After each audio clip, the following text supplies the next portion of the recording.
신명기 강해 시리즈 69번째 경계선을 그려주는 율법이라는 제목으로 말씀을 전하도록 하겠습니다. 22장 전체는 가정에 대해서 하나님의 말씀이 우리의 가정을 어떻게 지켜줄 수 있는가. 여러분, 제가 이 한 말씀에 여러분 동의하십니까? 가정은 누가 지키느냐? 하나님의 말씀이 우리를 지켜준다는 거예요. 하나님의 말씀. 지난 시간에 이어서 가정에서 일어나는 많은 경우의 수가 나옵니다. 사실 이 오늘 본문을 가지고 그 어린 아이들 교회 학교에서 이 본문을 설교한다는 것은 불가능한 일입니다. 차라리 그냥 성교육 한 시간 하고 말지. 오늘 경우는 참 가정에서 아니 여러분 그 드라마 영화 요즘에는 뉴스에도 심심치 않게 나오는 게 뭐냐면 아니 남녀가 사랑을 해서 결혼을 했는데 알고 보니까 이 남자가 유부남이었어요. 알고 보니까 이 여자가 유부녀였어요. 그런 일들이 사실 비일비재합니다. 비일비재합니다.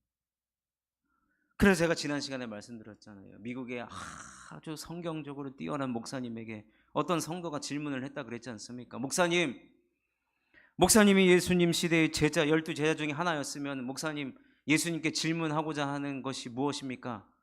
가장 먼저 질문하고 싶은 게 이 가정에 대한 문제. 미국에는 여러분 가정 문제가 더 복잡하죠. 참 가정 안에서 일어나는 일들 예수님께서 몇 마디만 더 말씀해 주셔도 오늘날 우리가 이것을 말씀으로 잘 풀어나갈 수 있을 텐데 너무나도 기본적인 원리만 제시를 해주고 있다 이거예요. 그래서 오늘 제목이 경계선을 그려주는 율법. 이렇게 제가 지난주인가요? 그렇죠. 권사님 죄송한데 그 에어컨을 끄니까 제가 더운데 에어컨을 위로 이렇게 위로 좀 해주시면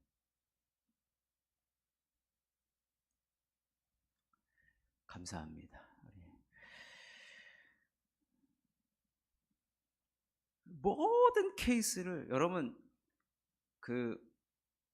이런 가정에서 일어나는 일을 가지고 그 법원에 가서 이 문제들을 이렇게 서로 해결이 안 되면 이것을 다투어 달라고 한단 말이에요.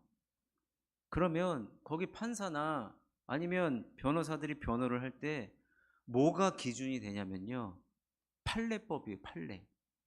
이런 비슷한 사건이 대법원에 있었는가, 대법원 판례집부터 들춰봅니다.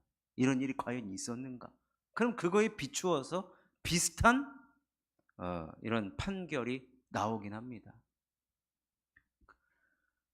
근데 하나님 말씀에는 사실은 그런 비슷한 판례가 없어요. 너무나도 다양하기 때문에. 근데 성경에는 딱 경계선 하나만 그어줘. 이 경계선을 넘어가면 안 되고 이 안에 있어라. 지금 이 얘기거든요. 기준만 지금 잡아주고 있습니다. 오늘 22절에 나오는 이 전형적인 간음인데, 근데 이 장면을 보고 이 간음죄는 남녀 모두에게 해당한다라고 얘기했는데, 이 말씀이 요한복음 8장에 가면 간음의 현장에서 잡혀온 여인만 등장해요. 그 자리에 그 여인만 예수님 앞에 죄인 취급받고 엎드리거든요. 그러니까 이 율법이 예수님 시대까지, 모세의 시대부터 예수님 시대까지 말씀 그대로를 지키지 않았다는 거예요. 결국에는 무슨 말이냐, 가정 안에서 항상 강자와 약자가 생겼다는 거예요. 예수님 시대 때까지. 근데 여러분 중요한 것은 우리가 기억해야 될 것은 하나님의 말씀 율법은 누구 편이라고요? 항상 약자 편이라는 거예요. 예수님께서 죄 없는 자가 돌로 치라라고 했던 이유는 이 여인의 죄가 이 여인의 죄를 지금 용서한다는 차원이 아니라 가정 안에서 벌써 이 율법이 깨져 있다라는 얘기예요. 강자와 약자가 존재하고 꼭 여자가 약자가 되어서 보호를 받지 못하는 그 상황을 예수님께서 설명해 주고 있는 것입니다. 오늘 쭉 말씀을 제가 뭐 구체적으로 살펴보진 않겠습니다. 지난 시간에도 그래 왔습니다. 왜 그러냐면 결국에는 하나님께서 우리의 가정에서 요구하시는 것이 있어요. 우리의 가정을 통해서 보여주어야 하는 것이 있는데 그것이 뭐냐면 다름 아니라 거룩입니다. 거룩. 오늘 말씀에도 보면 이런 가정을 깨치고 또 사회의 거룩을 깨치는 것을 너희 중에서 악을 제하라 그랬거든요. 악을 제하라. 결국에는 거룩을 깨트리는 것을 하나님께서는 굉장히 싫어하시는데 그럼 거룩이 반드시 지켜져야 하는 곳이 어디냐? 신명기 22장에 의하면 가정이라는 거예요. 가정. 여러분 하나님께서 우리들에게 내가 거룩하니 너희도 거룩하라 라고 했을 때 그 거룩은 나 개인에게 해당되는 것뿐만 아니라 그것이 가정, 가장 낮은 단위를 이루는 가정, 그것이 함께 모인 신앙 공동체 안에서 거룩이 실현되기를 원했습니다. 그래서 오늘 본문 말에서 이야기하는 것은 이 거룩이 추구돼야 되고 이 거룩이 가장 기본적으로 지켜져야 하는 것이 가정이라는 거예요. 가정. 가정에서부터 거룩 교육이 되어야 되고 가정에서 이 거룩이 전수가 돼야 된다는 거예요. 근데 그것이 바로 22장에서는 성적인 문제로 나타나는 거예요.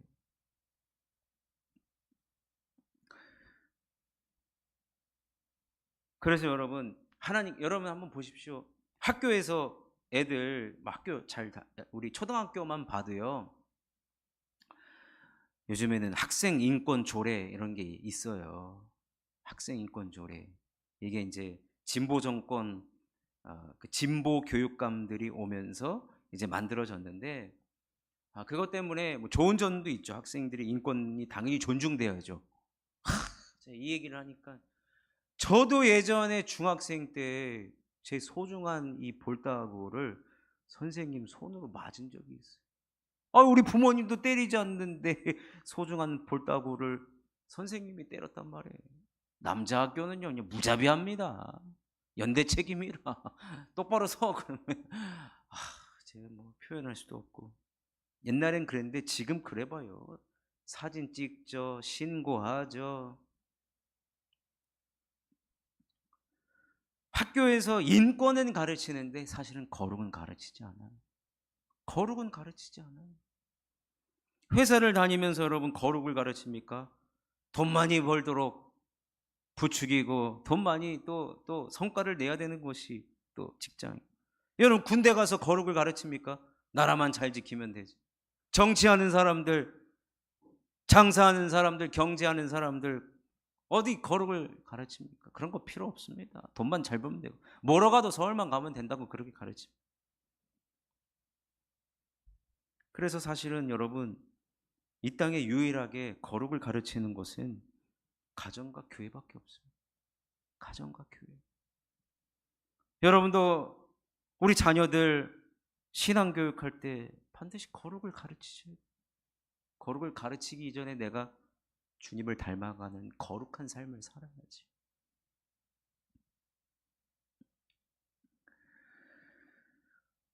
(1907년에) 평양에 대부흥운동이 벌어집니다.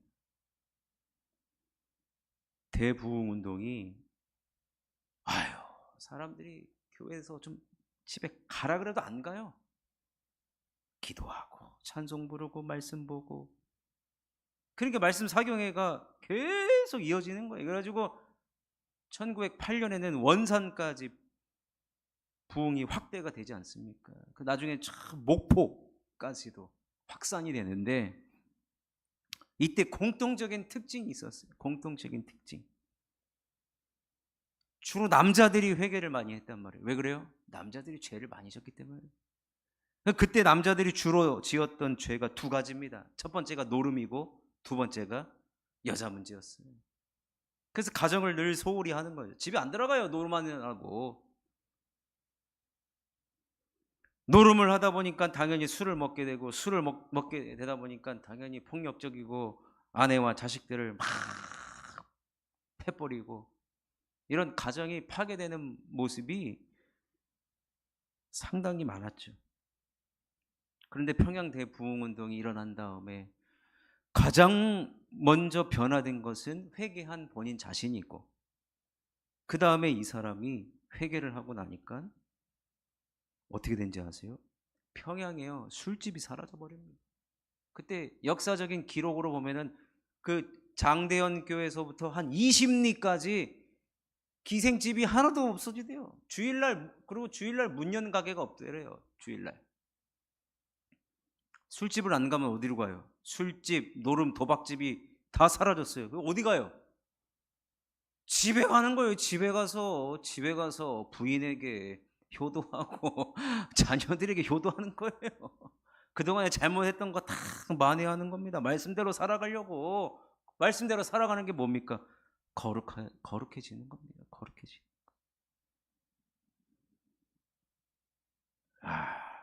여러분, 결국에는 우리 하나님께서 창세기에 보면 아담과 하와, 즉 가정을 만드시잖아요. 그리고 사도행전을 보면 교회가 생겨나잖아요.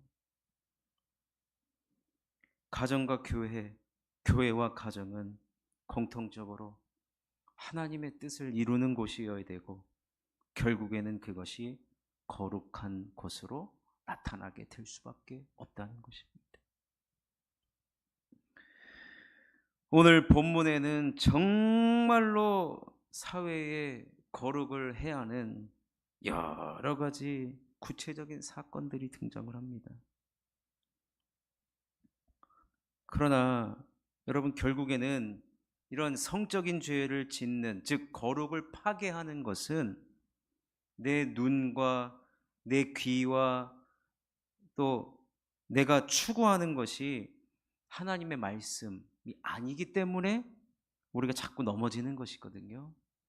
그래서 제가 지난주 마지막 시간 때 이 옷에 술을 달린 것, 그 얘기를 말씀드렸죠. 이스라엘 어느 정도 남자 성인이 되면 옷 밑에 옷단술을 사방 4군데에 걸고 다니는데, 지나다닐 때마다 옷단술을 보기만 해도 주의 율법이 생각나야 된다라고 말씀을 드렸어요. 그래서 민수기 15장 39절에 보면 자신의 마음과 눈의 욕심을 따라 음행하지 않게 하기 위해서 옷자락을 술로 덮으라고 합니다. 신명기 20장 12절에도 겉옷에 내 귀에 술을 만들지니라. 이 옷에 단 술은 하나님의 말씀을 상징하기 때문에, 여러분, 사람은요 보이는 대로 살아가는 존재예요.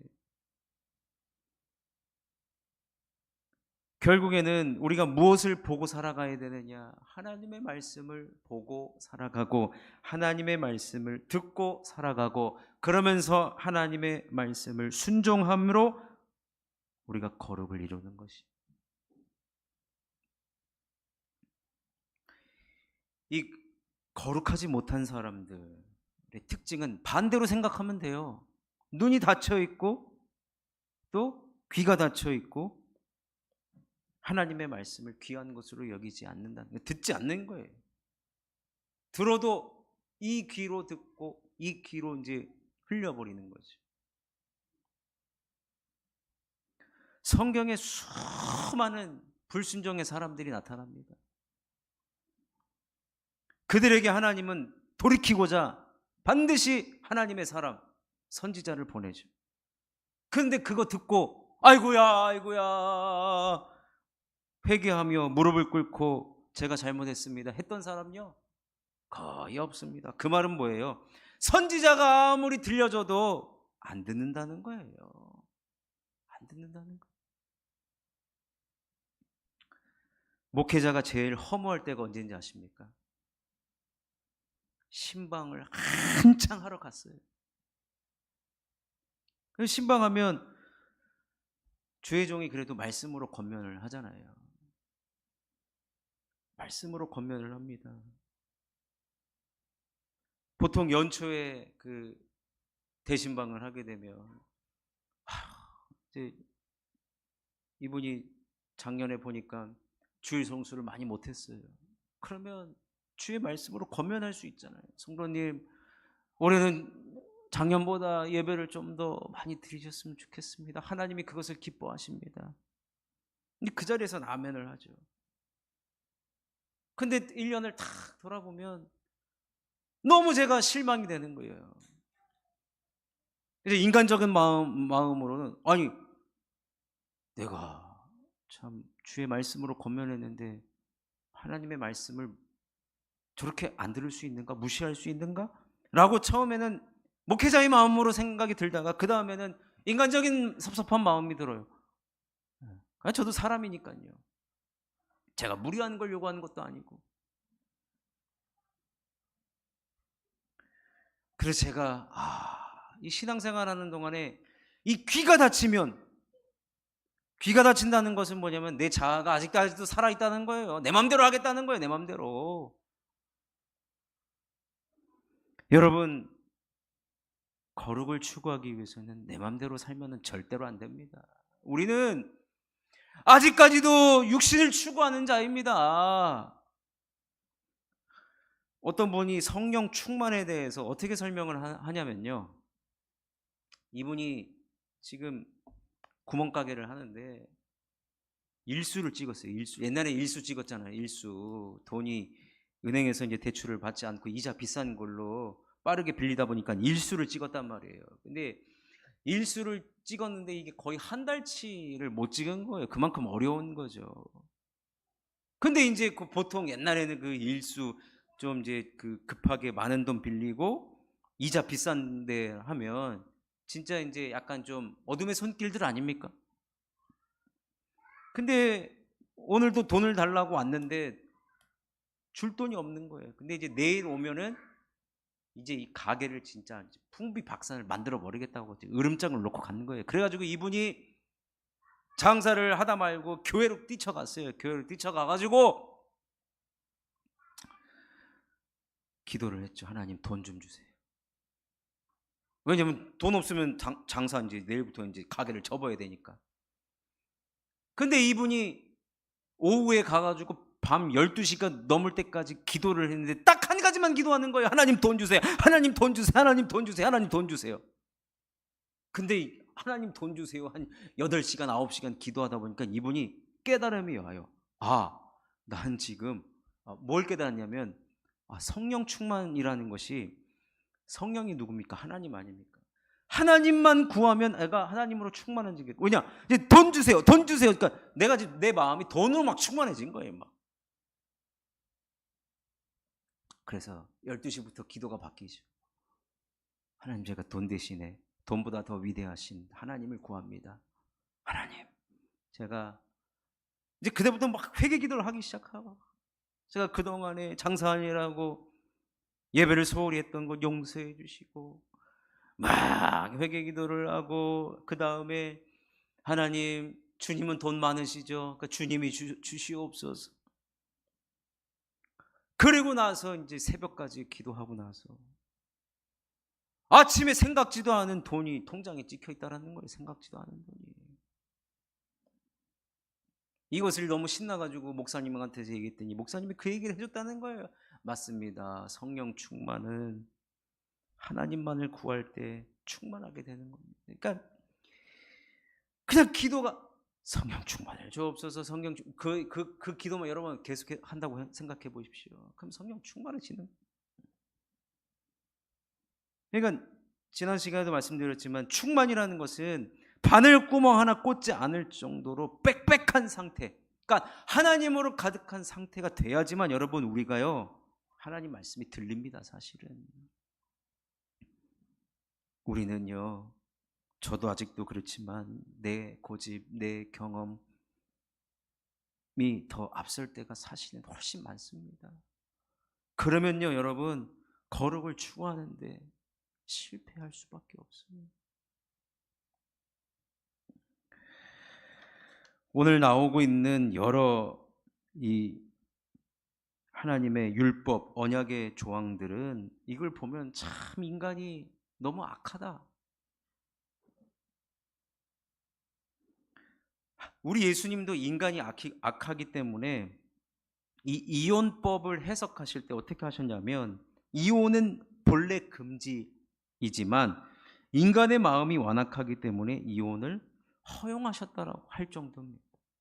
이것은 아싸 예수님이 허용했기 때문에 해도 된다 그게 아니라요, 우리가 완악한 사람 두 사람이 만나서 가정을 꾸리고 가정을 지켜나가고 여기서 거룩을 추구하고 거룩을 낳는 일이 사실은 불가능하다는 얘기예요. 그러니까 원래는 가정에서 거룩을 추구하는 것이 불가능하다는 얘기예요. 예수님 말씀. 그렇지만 우리는 추구해야 될 방향이기도 하고, 결국에는 여러분 사실 남녀가 서로 다르지 않습니까? 그래서 제가 학교 다닐 때 그 책을 봤어요. 제목이 정확히 생각이 안 나는데, 화성에서 온 남자인가? 화성에서 온 여자, 금성에서 온 남자. 다르다라는 거예요. 남자가 여자가 완전 다르다라는 거예요. 여러분 다 똑같은 사람 있습니까? 다 달라요. 다 달라요. 살다 보면 더 달라요. 더 달라요. 근데 그런 사람이 만나서 거룩을 추구한다? 이거는 불가능한 일이죠. 그렇지만 성경에서 우리들에게 불가능한 것을 명령한 적이 없어요. 그래서 고린도전서에서 뭐라고 얘기해서 고린도전서에서 뭐라고 얘기해서 말씀 밖으로 넘어가지 말라 그랬어요. 말씀 밖으로 넘어가지 말라. 그러면 어떻게든지 꼬인 문제들 해결할 수 있다는 거예요.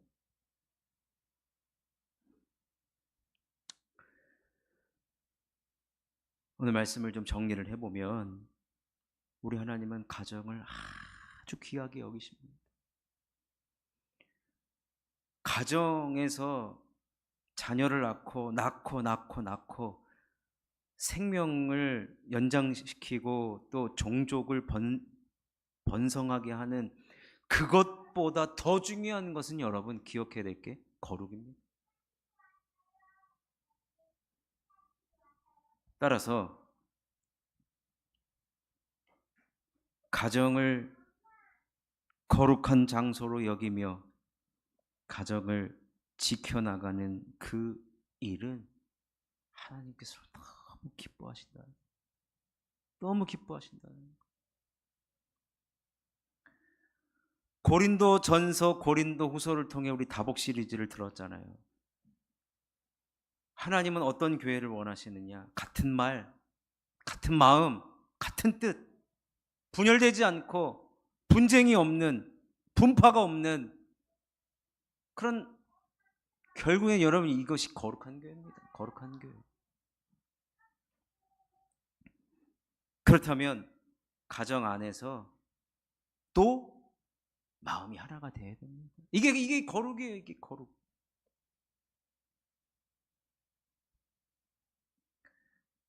그러니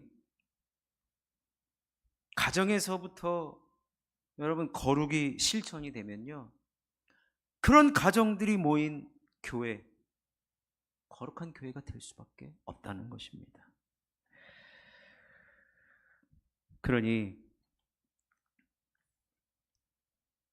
오늘 하나님의 말씀, 또 우리 예수님께서 우리의 가정을 다 이루면서 살아가고 있습니다. 그런데 며칠 전에 2024년도에 대한민국 통계 자료를 제가 한번 본 적이 있거든요. 보니까 우리나라 1인 가구가 거의 40% 되더라고요. 1인 가구가.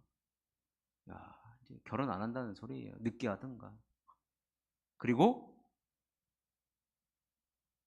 지금 65세 이상 되시는 분들이 많은 부분을 차지하는데, 지금 이제 1인 가구, 그다음에 이제 노인, 그 연세 많으신 가구, 그다음에 중간에는 이제 아무리 많아야 이제 가족이 3명밖에 없는. 예. 야, 그래가지고 이제 바뀌었잖아요. 이 2명만 낳아도 다자녀 혜택을 받는데, 우리나라는 뭐 지금 인구가 감소한다, 그러면 나중에 뭐 경제가 좀 약해진다, 그 걱정하고 있지만, 사실 우리 그리스도인들은 가정이 건강해야 됩니다. 이 건강은 결국에는 거룩을 추구하느냐, 그겁니다. 하나님을 사랑하는 가정인가? 마음이 하나가 된 가정인가? 여러분, 우리 가정이 거룩한 가정, 주님께 순종하는 가정, 주님의 뜻을 이루어 드리는 가정 되기를 여러분 꼭 기도하시기를 바랍니다. 이것이 우리가 할 수 있는 부분은 해야 돼요. 예수 안 믿는 가족이 우리 안에 있더라도 내가 일단 깨어 있어야 되고, 내가 마음을 잘 지키면 돼요. 그래서 하나님 그걸 보시는 거죠. 그래도 거룩한 가정을 만들려고 애쓰고 발버둥 치는 그 모든 것들 하나님 다 보시는 겁니다. 지금 새벽마다 역대하 강해를 하는데 지금 여호람 왕이 등장을 했습니다. 근데 그 아버지 여호사밧 왕하고 완전 정반대의 길을 가요. 하나님을 대적하고 하나님과 싸우는데 어떻게 싸우는지 아십니까? 이스라엘 백성들이 음행하게 합니다. 우상 숭배하게 만들어요. 나라 전체가 거룩과 정반대의 길을 걸어가게 합니다. 이런 사람은요, 여러분, 하나님께서 벌을 주시는데요, 본인뿐만 아니라 그의 가정, 그의 나라, 그의 백성 다 어렵게 만듭니다. 근데 한 사람이 깨어 있으면 돼요. 가정 안에서도. 일단은 시작은요, 한 사람이 깨어 있으면, 거룩을 추구하면 언젠가 하나님께서, 거룩을 추구하는데 하나님께서 도와주시지 않으시겠습니까? 사랑하는 성도 여러분, 가정에서 우리의 가정은 거룩을 추구하는 축복의 가정 되시기를 주의 이름으로 축원합니다. 그래서 하나님께서 귀하게 여기시는 가정, 복된 가정, 복이 머무는 가정, 늘 주님의 은혜가 넘치는 그러한 거룩한 가정을 다 함께 이루어 나가시는 저와 여러분이 되시기를 주님의 이름으로 축원합니다.